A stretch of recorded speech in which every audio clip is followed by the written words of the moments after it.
Bucket list item number 13 brings me into the heart of Capitol Reef National Park for an adventure I've been looking forward to for a while, hiking to Hickman Natural Bridge. There are a lot of incredible trails in Capitol Reef, but this one leads to something you just don't stumble across every day: a massive natural stone arch carved right out of the canyon walls. Hickman Natural Bridge isn't actually a bridge, built by people of course. It's a natural arch formed over thousands of years through a slow combination of erosion, freeze-thaw cycles, and water gradually exploiting cracks in the sandstone until a hole is left behind. Eventually, that opening gets big enough that it becomes the dramatic span you see today. And it is big. Hickman Bridge stretches roughly 133 feet across and rises about 125 feet above the canyon floor. Standing beneath it really gives you a sense of scale, like the landscape is actively showing you how beautiful and patient geology can be.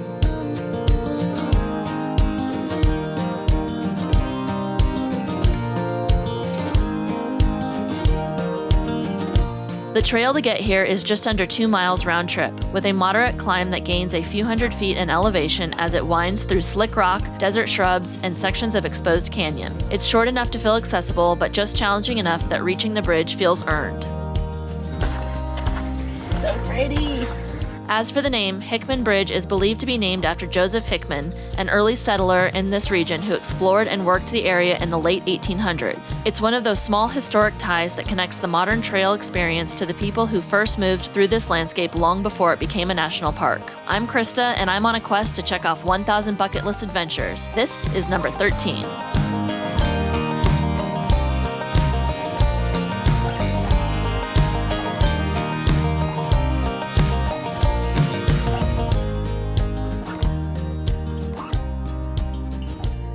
Find your high chair? Hey, it's nice and cool in here. It's the cool hut. This is literally the coolest place. Literally the coolest place. No, it's not. There's not room for two. Just saying, it's the coolest place.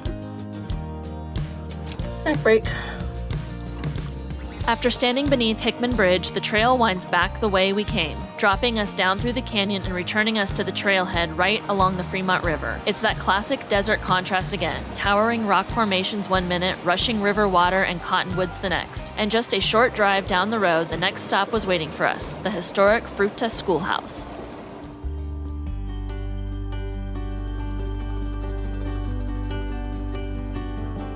I was a native of Wayne County. That Fruita was a rough 25-mile drive from my parents' home.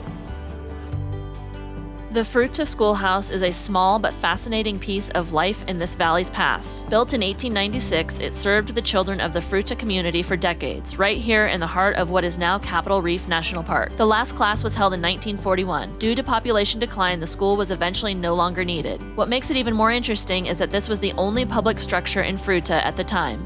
Everything else here was homes, orchards, and farmland tucked into this desert valley. Standing there, it was easy to picture how central this one-room schoolhouse would have been to daily life in such a remote place. It's another day of adventuring out in Capitol Reef. Today we're gonna go do a couple short hikes, check out the petroglyphs, and then go to the visitor center. The sky is pretty epic in one direction and pretty overcast in another, but we're not gonna be out too much today. It's a little bit windy, so we're gonna kind of take it a little bit easy today. But let's go check out these next couple of hikes and see what we see.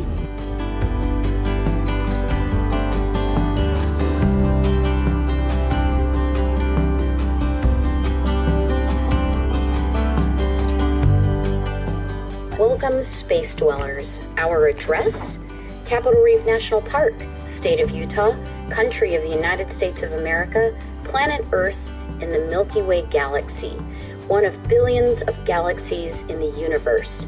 Our planet is spinning around 900 miles per hour, rotating on its axis once every 24 hours, and orbiting around the sun every 365 days. This is the Panorama Point hike, which is about 0.1 miles, super easy. I see why it's called Panorama Point, but it is windy out. Thanks. I've had a bit of a love for these jasper trees, and they're sort of gnarled. They're just such cool looking trees, whether they're alive or dead, they're so cool. And this one has got a pretty epic view.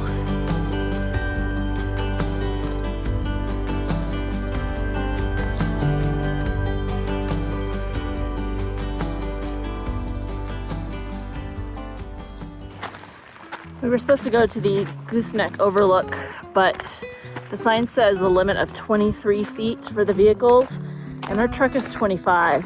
So unfortunately, we're not gonna be able to do that, but we're gonna go see what else we can find. We just walked down the road a little bit, and that's a pretty epic view.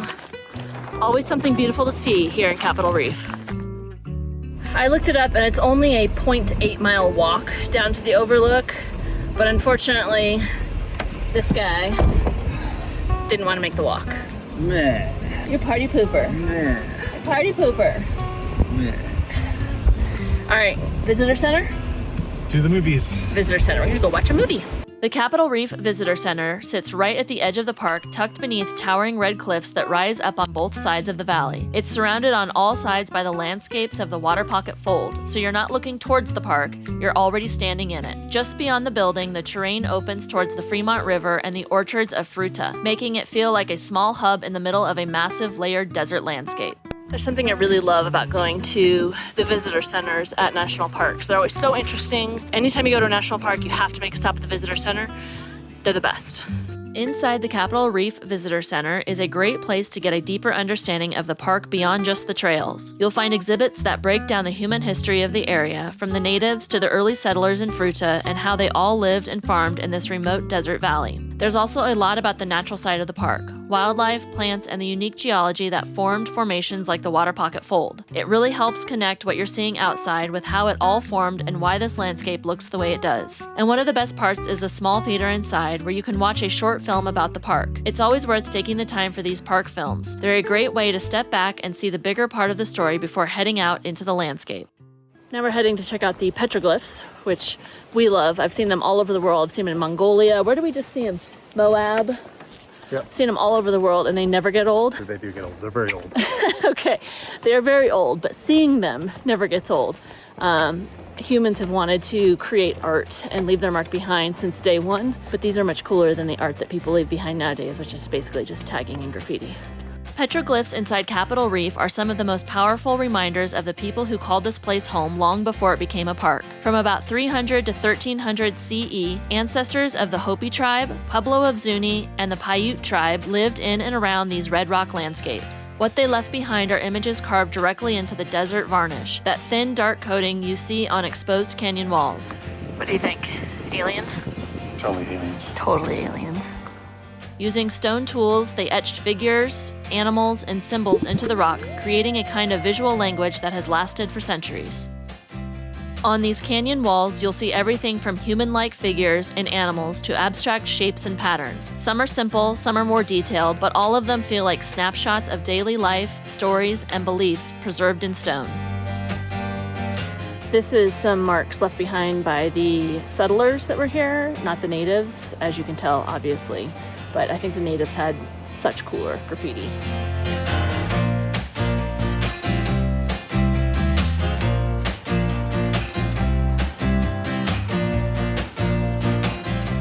All of our exploring is done for the day, and now it's time for Garden's favorite part. Ice cream. Well, we're not getting ice cream. Boo. We got pie back at home. We still gotta eat. Yay. But we're gonna go get some food. There's a Mexican food truck that I've read is really good. So we're gonna go check that out, grab a couple groceries from the grocery store, and call it a day.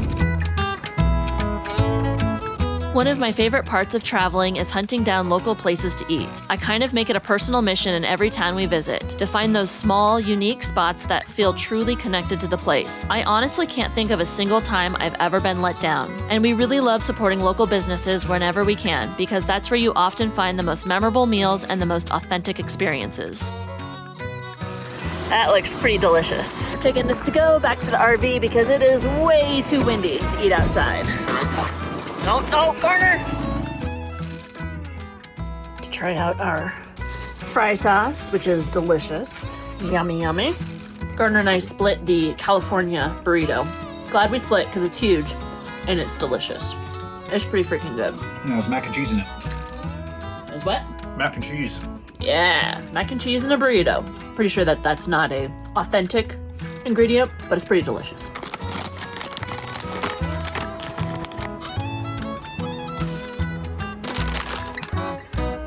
This is my favorite, the cherry pie. You like cherry pie? I'm jealous of your ice cream. Shouldn't have eaten all yours up.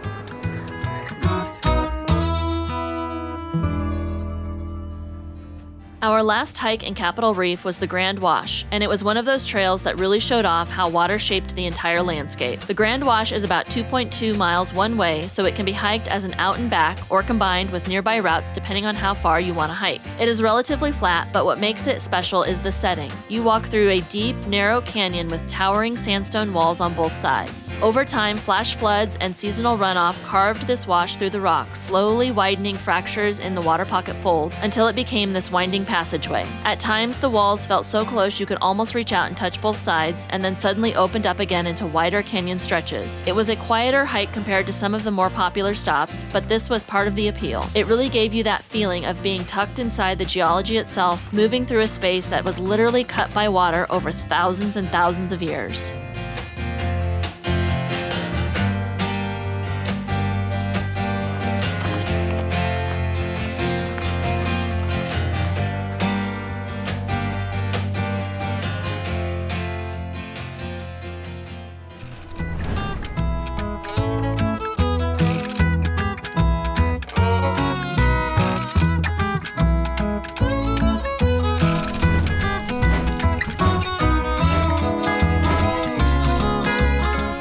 Thanks for watching my Hickman Natural Bridge hike video. On that particular day, it was too warm to wear any kind of a knit, unlike today where it's pretty chilly and I've got a sweater and a knit hat on as I usually do. But I always like to show you a tip at the end of my videos, and so for this one I thought I would show you how I store my knits when I'm on the road. Now, we are on the road for 8 months and I am focusing mostly on hats for this particular road trip, so I'm really only designing hats. If you're looking for any of my individual hat patterns or you want a full collection, I've got the link in the description below. You can purchase them individually. I also do have a collection where I have all of my current self-published hat patterns for one price, and then you get all of my future self-published hat patterns at no additional cost. So the earlier you get in, the cheaper it is. You'll get all of my hat patterns, and it's a pretty good deal. So check out the link in the description below if you're interested in any of the patterns. But for today, I'm going to show you how I store my hats. So here's my table. That's the box that I store them in. So let me show you what that looks like. This is my side of the bench.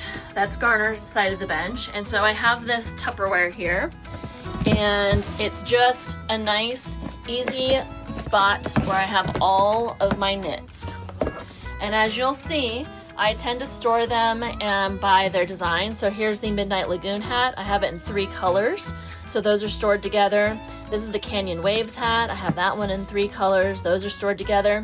Desert Bloom, Summer Nights. These are all just stored in here. I don't like to store them with the brim folded. I like to keep it unfolded just because then it won't crease if I don't want it to. And you'll see, I just have all of my hats in here. And that is how I store my knits when I'm on the road. And I love the size of this particular container because it just fits right there on my bench, tucked away, out of the way, but easy to access anytime I want to just go, grab a hat, and go on an adventure. So there you go. That's how I store them. I keep it super simple. We have such minimal space, and I like to utilize whatever space we have. So I'm going to leave you with a little shot of Finny. She's back here bathing herself. Hi, baby girl. You taking a bath? Say bye. Thanks so much for watching. I'll see you on the next adventure. Bye.